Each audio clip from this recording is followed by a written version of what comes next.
Gyaneshwar Mauli Haripat Gyaneshwar Mauli Haripat Jai Jai Ram Krishna Hari Jai Jai Ram Krishna Hari Jai Jai Ram Krishna Hari Jai Jai Ram Krishna Hari Jai Jai Ram Krishna Hari Jai Jai Ram Krishna Hari.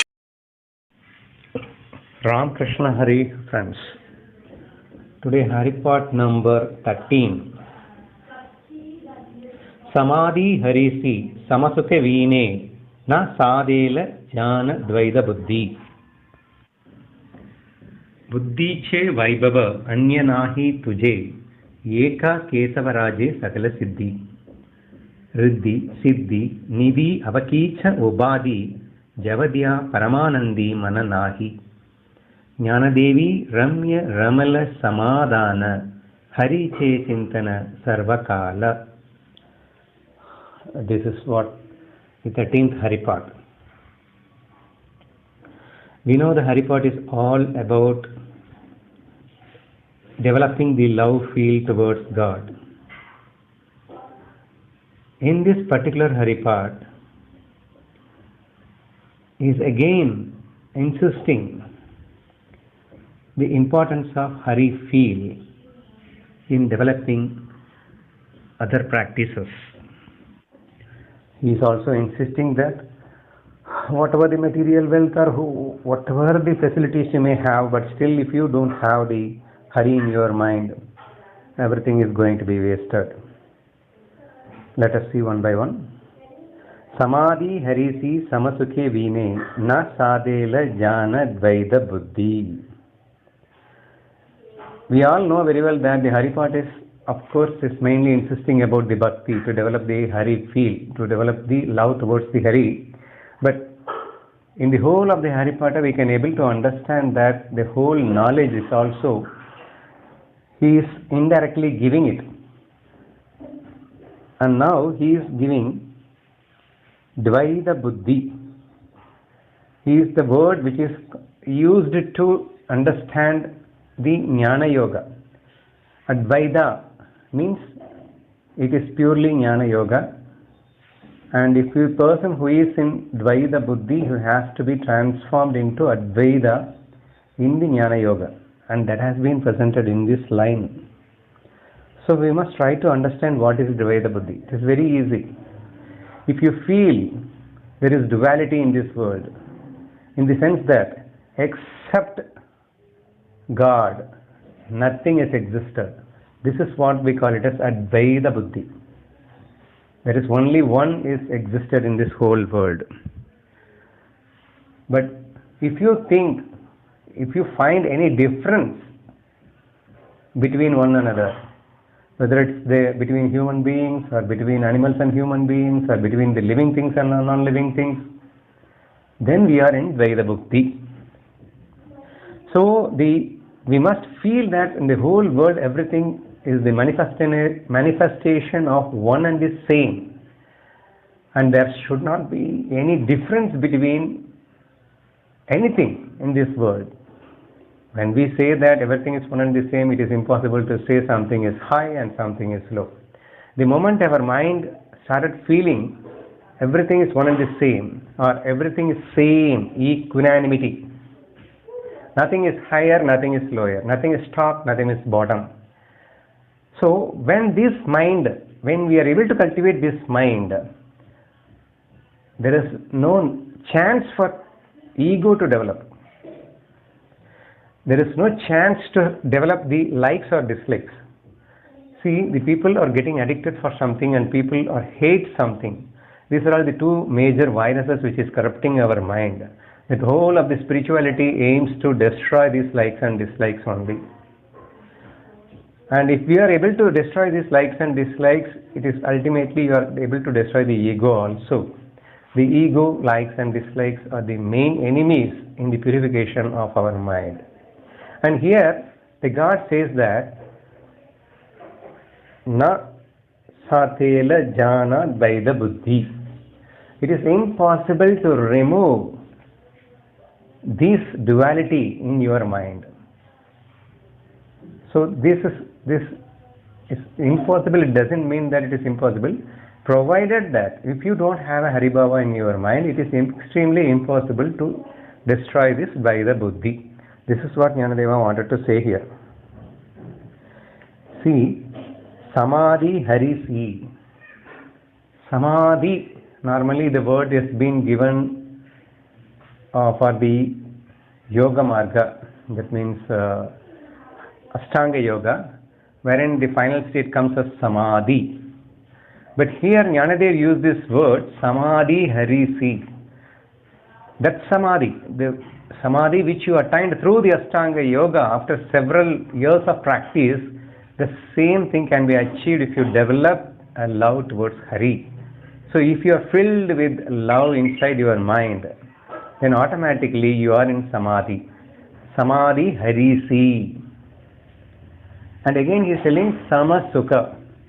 The moment if your mind is filled with Hari, the same moment you have achieved the Advaita, or you have removed the Dvaita Buddhi.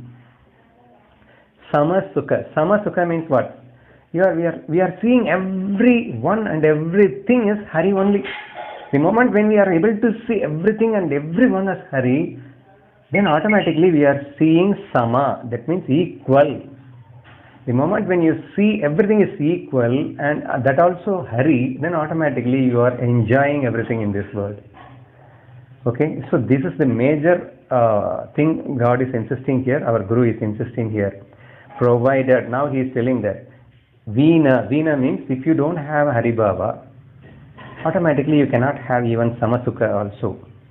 So if you don't have a Haribhava, you cannot have a Samadhi, you cannot have a Samasukha. And what will happen next? Samasukha Veena Na Sadela Jana Dvaita Buddhi. It is impossible to eradicate the duality in your mind.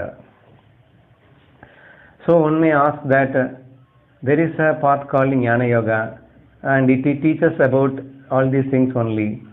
So through the path of Jnana Yoga also we can achieve that Advaita philosophy, no? And someone may ask even that Ashtanga Yoga, in that Ashtanga Yoga Samadhi also one can achieve that Advaita. Why God is particularly insisting that Samadhi Harisi Samasukha Veena Na Jana Dvaita Buddhi? Why he is telling like that? One may have such a kind of doubt. You see, in all the other paths, there is a chances of having an ego. Even in the path of Jnana, when we develop more and more knowledges, of course those knowledges has to be developed only to destroy the ego. But what will happen in turn that those knowledges itself will start increasing the ego. There is more chances are like that. Similarly, in Ashtanga Yoga, you have to do the practice very hard. So that hard practice will induce some kind of ego in you. But in the path of Bhakti, here automatically we see the God is something extraordinary and we ourselves is only a part of Himself only. So automatically there is no chance of gaining an ego in the path of this Bhakti, in developing the love feel towards God. And when we understand the love of God and we are able to understand who is God, the same moment we can eradicate the ego in us, which automatically induces Samasukha, because we are seeing Hari everywhere. So it is impossible to develop likes or dislikes. So therefore our Mauli is insisting here, even though there are many paths to achieve the Advaita, but still you must cultivate the Haribhava. And of course you can practice all the other paths. And without this, if you practice any path, that means that he is insisting to develop a Haribhava even in the practice of Ashtanga Yoga. So when of course you can do the Ashtanga Yoga, but have a Hari in your mind. Develop a feel of love towards God. And with that feel, of course, if you sit for the Ashtanga Yoga, that will help you immensely. Similarly, having developed the Haribhava, if you analyze who is God, then it will be very easy to understand the God. And we cannot have a side effect of developing ego in it. Okay, now we will go for the next line. Buddhiche Vaibhava Anyanahi Tuje Eka Kesavaraje Sakala Siddhi. Okay, the duality, the intellect of duality is wrong. But the intellect should be of pure Advaita. Now, Buddhiche Vaibhava. What is that pure intellect? The pure intellect means he is defining what is real Buddhi. Buddhiche Vaibhava. Vaibhava means something glory. So, we have a Buddhi. For what we have that Buddhi? Anya nahi tuje eka kesavaraje sakala siddhi. Just to see the Hari everywhere. Here Kesavaraja again means the name of one more name of Hari. So you must see everything and everyone in this world as Hari. For that purpose only the intellect has been given, and if you are able to see like that, then your intellect is extremely pure. And in fact our intellect has been corrupted and we are named as Ajnana. Jnani means pure intellect. Ajnani means there is foolishness, we can say. And that foolishness is just because that we are not seeing the Hari everywhere in this world. The moment when your intellect is able to purified by seeing Kesavaraja everywhere, and you should never see anything else other than Kesavaraja. Anya nahi tuje. Nothing else is there except Kesavaraja, except Hari. So only Hari is existed in this whole world. And if your intellect is able to understand this truth perfectly, exactly, then Sagala Siddhi Eke Kasavaraje Sahala Siddhi. He is telling again, you will have everything in your life. Siddhi is normally, we used to say that supernatural powers. That one can become small, one can become huge, he can walk in a water, one can even take a dip into the fire. So you can do anything in this world. So whatever do you think that you can achieve. So all this we call it as a supernatural powers. And even you can achieve that also. Even though that is not the aim of the spirituality. The aim of spirituality is to have a permanent bliss in this world, or even without this world. But here again he is telling that highest state you can achieve just by purifying your mind or buddhi. How should you purify your intellect? By just seeing Keshavaraja everywhere. And now we will go for the third line. Riddhi Siddhi Nidhi Avakicha Ubadi Javadaya Paramanandi Mananahi. See, of course he has told that Sagala Siddhi you are going to get, supernatural powers, everything you are going to get. Suddenly we may start assuming that, oh, all these things I am going to have. So we will be, our mind getting interested towards these siddhis. Because our mind is always corrupted just because it wants to have a material bliss only, no? So therefore, people may think that, oh, I am going to get the Sagala Siddhi. So he just wants the Siddhi at the same, so I can get only Sagala Siddhi by just chanting the name of Hari, by developing the love towards Hari, by seeing the Hari everywhere. Okay, then I will see like that. See, if you see Hari everywhere, you will get Sagala Siddhi. That is the right thing. But if you see Hari everywhere, that means that your aim is to get the Sagala Siddhi, but having aimed to get the Sagala Siddhi, if you are wanted to practicing to see Hari everywhere, you will miss the love of God. So, if your love is towards the Siddhi, and if you practice the chanting Hari name or whatever it may be, then that effort will going to be wasted only. So, Bhava Dine Bhakti. See, many of the Abhangas, he is strongly insisting that the love feel, that Bhava is more and more important. And therefore, he is telling here again, because in the previous stanza he was told that that Sagala Siddhi you can get by chanting the Kesavaraja, but you should not get attracted towards the Siddhi. You should get attracted towards the love feel of God, and you should develop love feel towards God. That is more important, and that is why he is writing this particular line. Riddhi, here Riddhi means all the worldly wealth and properties, prosperity we can see. Siddhi, we know that supernatural powers.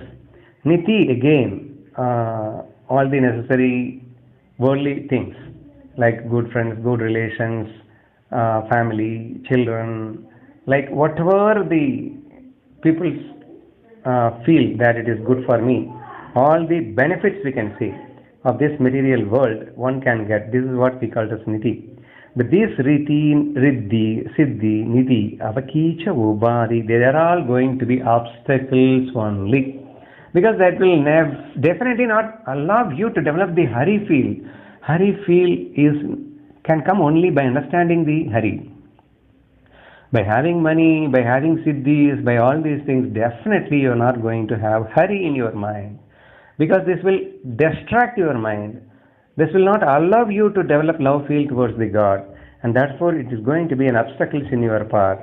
And that will not give any paramananda in your mind. Definitely that will lead to a disaster, and you are not going to have any peace in your mind. So therefore he is warning us, please develop a love towards God and not a love towards riddhi, siddhi, niti. And there is no way that is going to be helpful, because people are getting attracted towards this. That is why we are unable to develop the love feel towards God, unless and otherwise we understand that there is siddhi, niti, all are obstacles and they are not going to give a permanent bliss. We cannot develop the love feel. That is why it has been given in the third stanza. And finally, Jnanadevi Ramya Ramala Samadhana Harise Chintana Sarvakala. This, I feel that this is most important line. I like this line very much. The reason being that Ramya Ramala Samadhana. See, everyone wants happiness. What kind of happiness you want? He is just defining the happiness in a three different way. Ramya Ramala Samadhana. Ramala means we can assume it as a happiness, but that happiness should be in Ramya, beauty. There is a beauty in your happiness. There should be a beauty in your happiness. And Samadhana, there must be a peace in your happiness. See, normally the people used to drinks in the pub and they dance and they assume that it's a great happiness. And it is not so actually. See, that real happiness is something which you have a constant peace in your mind. Whether your physical body may be inactive or inactive, that doesn't matter, but your mind should be in an extreme peace. So that is most essential part. That peace can be achieved by samasukha. That means when you see everything and everyone in this world is Hari, something is not higher and something is not lower. Therefore, you will be constantly in a particular state of mind. That we call it as a peace. You will be unaffected by anything in this world. That we call it as peace. See, here the happiness is also some kind of affection in the mind only. No? Normally in the person who is very weak in the heart, the doctor used to say, please don't say any big good news as well as bad news. Why he is telling that very big good news also should not be given? That will affect his heart. So therefore, we must understand that what is the real happiness actually. Real happiness is something that it cannot go high and cannot go low. It will be in a permanent, constant, peaceful manner. Something high and something low will not be there. Of course, the taste of the happiness will be different. In one situation, you may enjoy a different taste, and in some other situation, you may enjoy a different taste, but the level of happiness should be always constant and same. So these are all the definitions I feel that he is giving about the, in this particular line, Ramya Ramale Samadhana. So Jnanadeva, that means our Guru tells that you must have such a kind of happiness. Okay, how will you get it? That is very, very important. Hari che shintana sarva kala. You must see everything as a Hari, then automatically you will see every time the Hari. It is not a big thing. Many people used to ask me that, how it is possible to permanently think about the Hari? We are in the normal activities, no? When I think about the Hari always, then who will do all the other normal activities? So for that, I used to give the answer is very, very simple. I can say that it is very difficult not to think about Hari, because everything is Hari. See, whoever to you talk, no problem. Hari is in that form. You are talking with Hari. So, whatever the utensils, material, non-material, living, non-living, everything is Hari here. Your eyes cannot see other than Hari. Your words cannot hear other than Hari's words. Whatever your skin experiences is nothing but Hari. All the five sense organs are always constantly experiencing the Hari only. After all, we are all we are all getting the data from this world only through these five sense organs, but all these five sense organs itself is Hari. Then what is the difficulty in it to think about Hari? How it is possible to forget the Hari when he is permanently in and out, always, wherever? He is Hari only, no? So therefore, Hari se Chintana Sarvakala is very easily provided if you understand everything is Hari. So this is one thing. Next thing what I wanted to say here is, people are wrongly understanding that the happiness can be achieved by developing the ego, which means that the opposite of Haribhava. Normally, if a person is crying, and if you go and ask him, why are you crying? He may say that person has scolded me, that is why I am crying. Suddenly, what he will do, say for X has scolded Y. Suddenly, he will start blaming the X. Hey, X is a very foolish fellow. After all, when X says like that, why you are crying? You are such a great man. So, when the Y's ego is being increased and X ego has collapsed, X ego is destroyed, then automatically one gets happiness. Even for a small baby, if someone has someone has made the baby cry, automatically the mother, what she will tell?